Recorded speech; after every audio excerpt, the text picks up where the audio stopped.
Ibu bapak yang dikasihi oleh Tuhan Yesus, penyaliban Yesus, keberanian Yesus menghadapi salib diawali dari satu motivasi. Motivasi yang keluar dari hati yang paling dalam, dari satu penghayatan yang paling dalam, bahwa Yesus hanya mau melakukan apa yang Allah kehendaki saja, tidak yang lain. Karena itu ketika di Getsemani Yesus berdoa, dan ketika Yesus mau menghadapi penyaliban, Yesus memperlihatkan bahwa dirinya memang sudah sungguh-sungguh tidak butuh yang lain lagi. Mau muridnya ikut, silakan. Mau muridnya tinggalkan, silakan.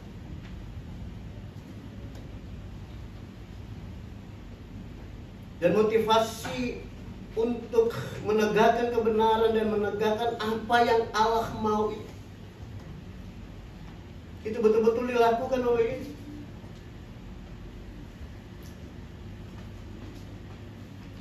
Bukankah sesungguhnya Yesus bisa mengelak dari penyiksaan dan kematian?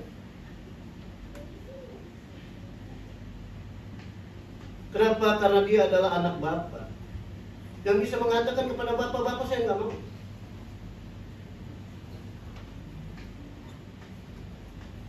Tapi dalam doa di Getsemani,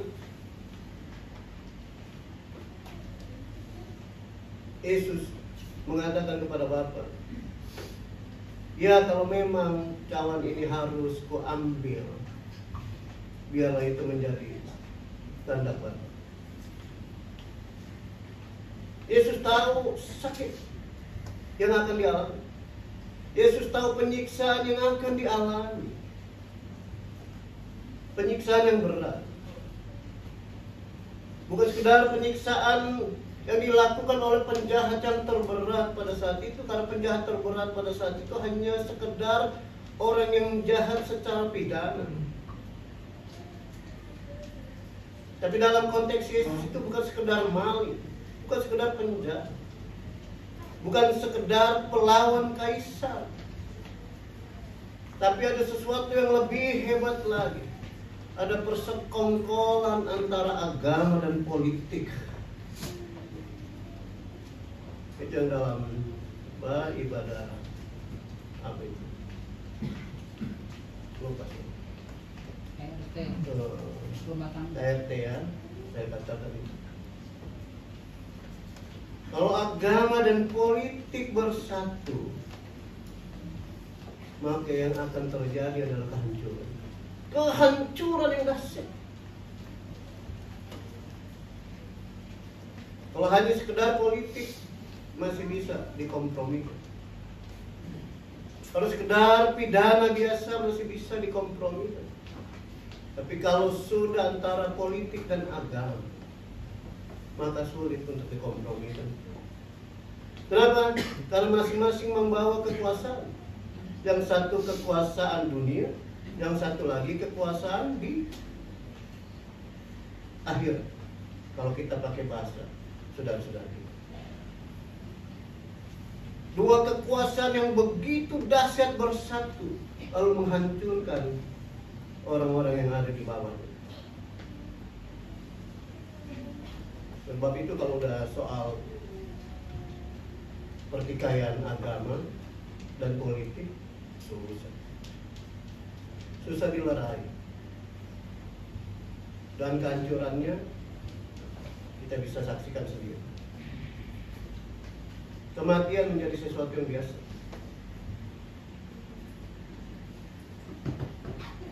Persoalan Israel, Palestina, itu ada agama dan politik. Gak selesai-selesai sampai sekarang. Orang mati biasa aja. ya matilah. Jadi dasar sekarang. Dan Yesus tahu itu. Yesus tahu. Tapi Yesus nggak mau menghindar dari itu. Karena bagi dia kepentingan Allah jauh lebih besar dari sekedar kepentingan pribadi. Kepentingan Allah untuk merasakan penderitaan sakitnya menjadi manusia itu jauh lebih besar daripada sekedar kepentingan pribadinya untuk menghindar dari rasa sakit yang akan dialami.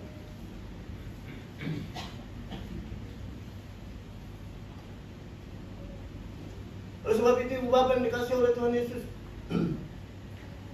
ketika orang-orang berusaha untuk memberikan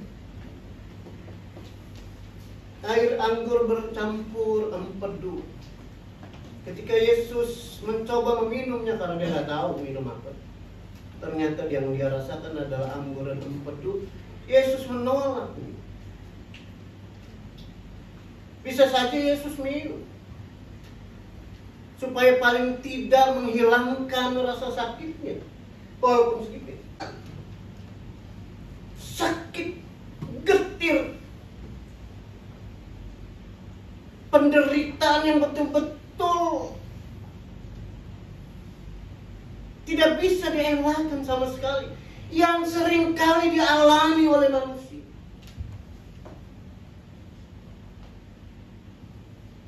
Yesus bisa menghindar, tapi dia nggak mau.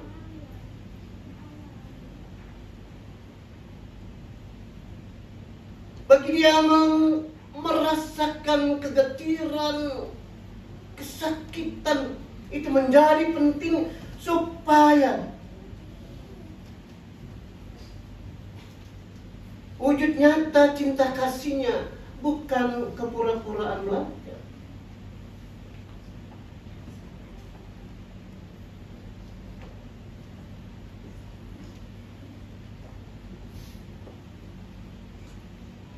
Oleh sebab itu Bapak yang dikasih oleh Tuhan Yesus, seperti yang sering kali saya katakan lewat mimbar ini,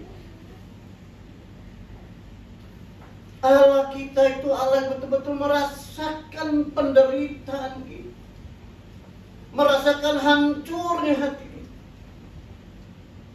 merasakan kegetiran hidup kita, merasakan putus asa yang seringkali juga dialami oleh manusia.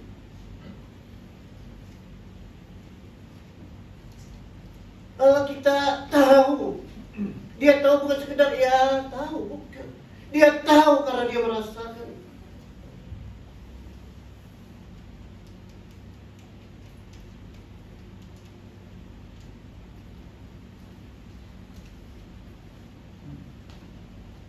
Tapi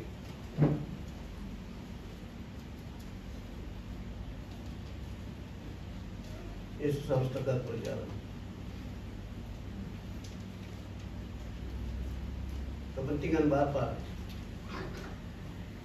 mengasihi dan menyelamatkan semua orang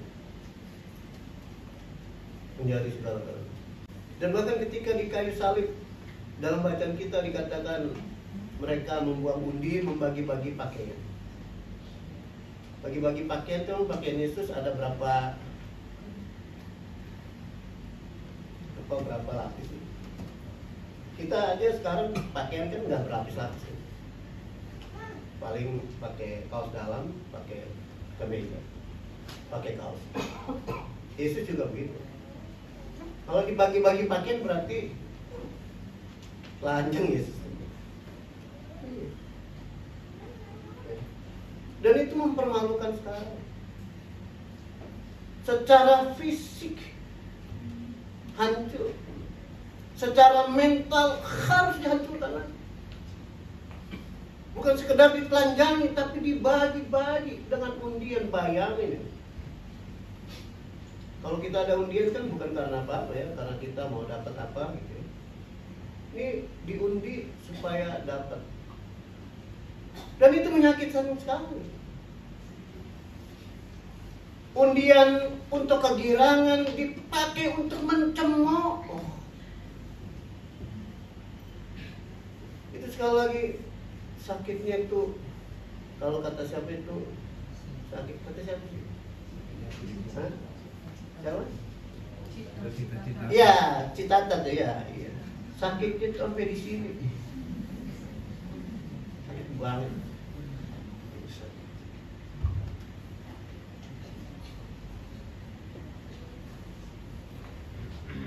Tapi yang menarik, dan ini memang butuh spiritualitas. Itu yang saya selalu katakan. Kita ini orang Kristen ini kehilangan spiritualitas. Kita orang Kristen tuh hanya kuat dalam organisasi, tapi spiritualitas kita. Gereja itu rata-rata gereja Protestan lah, nggak usah yang lain. Itu rata-rata gitu. Organisasinya kuat. Makanya kan berantemnya kan gara-gara organisasi aja kan. Coba aja cari. Itu berantemnya gara-gara organisasi, itu gara-gara apa? Gak ada. Pokoknya cuma itu aja. Resep banget emang.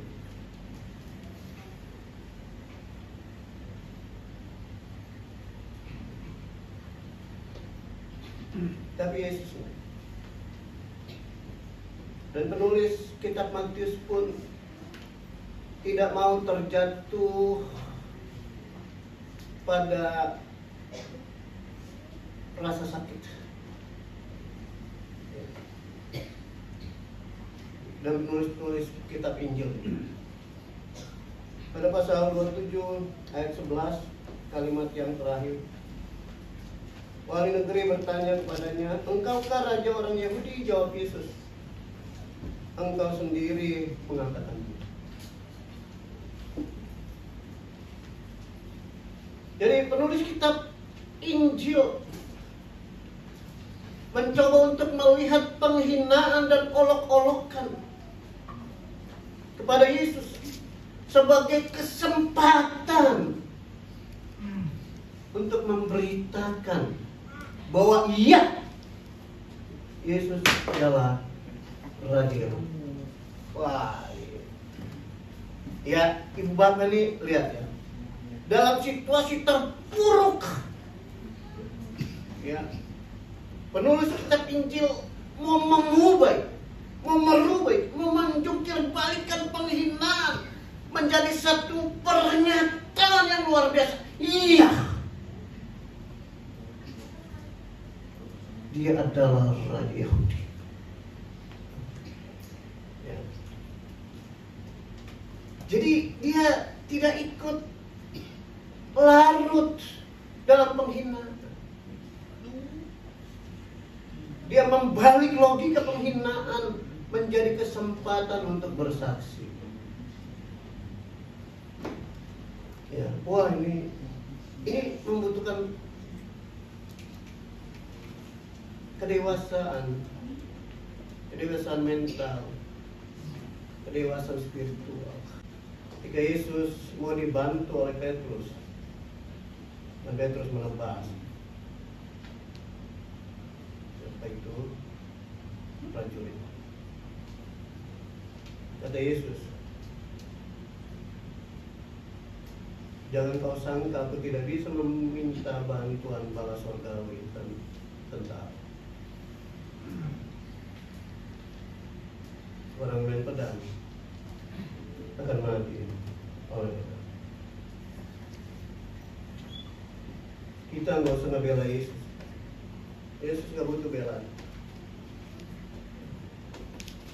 Ada orang menghina, terima aja, biasa. Orang nggak kenal kan suka hina-hina. Biasa. Ya, ibu bapak nggak kenal saya, barangkali ibu bapak akan lihat dia udah botak, hitam, jelek. Tapi barangkali begitu kenal, oh iya emang jelek gitu. Tapi bisa juga kan lain.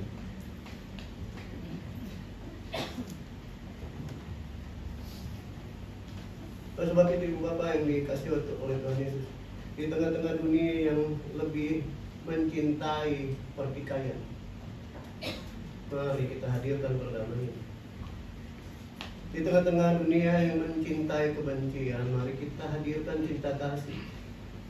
Nggak mudah memang, tapi harus kita mulai. Dunia ini nggak butuh kata-kata indah. Sebab kata-kata indah itu mudah dipatahkan ketika orang melihat apa yang ibu bapak buat. Tapi dunia ini butuh apa yang kita buat, sehingga dari apa yang kita buat itu keluar kata-kata indah.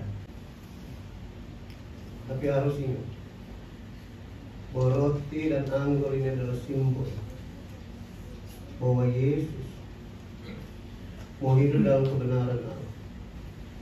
Yesus mengasihi dan mencintai orang yang membencinya, orang yang menghinanya, sampai-sampai dia mengatakan kepada Bapaknya, "Ya Bapa, ampunilah mereka karena mereka tidak mengetahui apa yang mereka perbuat." Roti dan anggur ini adalah simbol cinta kasih tanpa batas. Karena itu, jangan lihat roti dan anggur ini.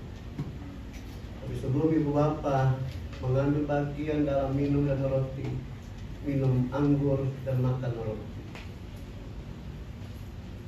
dengar suara terdalam, dengar hati nurani, jadikan itu sebagai motivasi yang mau mengatakan, "Ya Tuhan, saya mau hidup sebagaimana Engkau hidup. Saya mau mati, dan biarlah mati di dalam jalan kebenaran Tuhan." Selamat merayakan perjamuan kudus. Tuhan Yesus memberkati. Amin.